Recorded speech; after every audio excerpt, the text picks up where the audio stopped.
Revolución de Febrero. 1 de febrero de 1917. Marcó la primera etapa de la Revolución de Octubre. En este momento provocó la abdicación del zar Nicolás II, puso fin a la monarquía rusa y llevó a la formación de un gobierno provisional. Acontecimientos en la Plaza Namenskaya, febrero 26, 1917. Una huelga espontánea de los trabajadores de las fábricas de la capital, Petrogrado, derivó en enfrentamientos con la política. Se registraron más de 40 muertos esta emblemática plaza.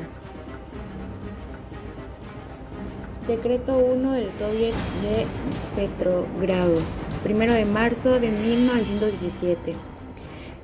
Este indicaba que las órdenes del nuevo gobierno provisional ruso solo debían acatarse si no se oponían a las directrices de dicho soviet. Nicolás II abdica. Marzo 2, 1917. Se forma un gobierno provisional bajo el mando del príncipe Wergowild Lvov como primer ministro.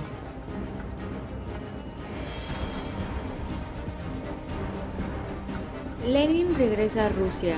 3 de abril de 1917. Publica sus tesis de abril. Las tesis trataron de diferentes áreas, por ejemplo, la actitud del bolchevique hacia la Primera Guerra Mundial, su actitud hacia el transitorio gobierno provisional y cómo Rusia debería ser gobernada en su futuro, además del destino del propio bolchevismo.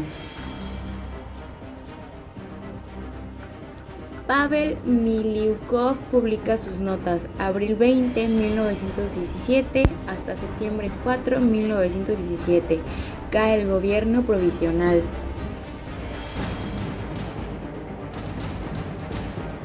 Se instala un nuevo gobierno provisional, mayo 5, 1917. Alexander Kerensky es nombrado ministro de Guerra y Marina.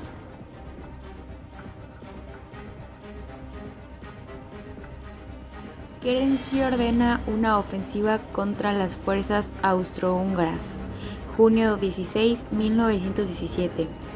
Buscaba evitar el traslado de tropas de las potencias centrales al frente occidental antes de la llegada de las fuerzas estadounidenses que debían dar ventaja a la Triple Entente. Fin de la ofensiva rusa. Julio 2, 1917. León Trotsky se une a los bolcheviques. Alemania y el Imperio Austrohúngaro contraatacan. 6 de julio de 1917. Los rusos se retiran. Ocurre el saqueo del pueblo de Tarnopol y se emite órdenes de arresto de los líderes bolcheviques. Lvov renuncia. 7 de julio de 1917. Fue el primer presidente del gobierno provisional ruso y también desempeñó el cargo de ministro del Interior del país.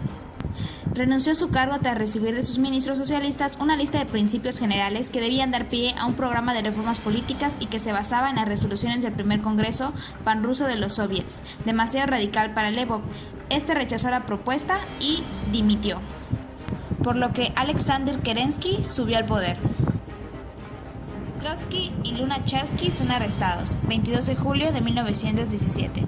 Trotsky expresó su acuerdo con la posición de los bolcheviques en decenas de ocasiones. Esto ocasionó que llegara a ser encarcelado a consecuencia de ello.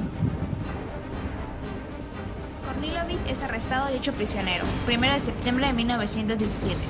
Esto fue debido a un intento fallido de golpe de estado contrarrevolucionario llevado a cabo por el comandante en jefe del ejército ruso, el general Vladimir Kornilovich. En ese mismo año, el gobierno provisional ruso y los soviets recibieron el apoyo mayoritario de la población y hicieron fracasar el golpe a los pocos días del alzamiento militar.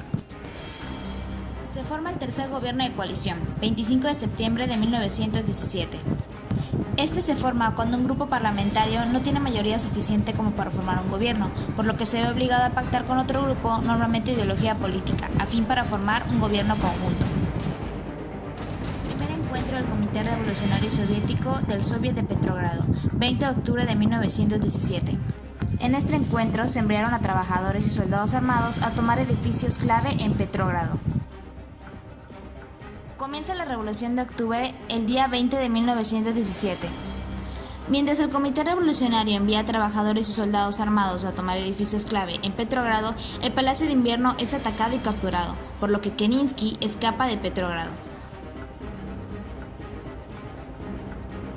En primer lugar se encuentran los bolcheviques, que proponían un nuevo poder basado en las ideas de Marx, donde el pueblo tuviera el poder. En segundo lugar se encuentran los mencheviques, que fue un partido socialista moderado y proponía la idea de un poder democrático burgués. La tercera facción fue el Partido Social Revolucionario, que fue una ideología socialdemócrata donde los intereses de los campesinos formado por intelectuales y diversos grupos de ideas progresistas. El cuarto fue un partido democrático, que estaba lleno de representantes del sector industrial y profesionales. Estos apoyaban un sistema que incluyera un régimen parlamentario. Y la cuarta facción fue Soviet, que fue una asamblea del pueblo, es decir, entre ellos campesinos, soldados y obreros, que se convirtieron en un grupo importante después de la Revolución de Febrero. Segundo Congreso de Soviets, 26 de octubre de 1917. Aquí sucede la aprobación de los decretos de Lenin de tierras y paz, al igual que se autoriza la formación de un nuevo gobierno provisional, el Consejo de Comisarios del Pueblo, con Lenin como presidente. Fin de la Revolución de Octubre, 8 de noviembre de 1917.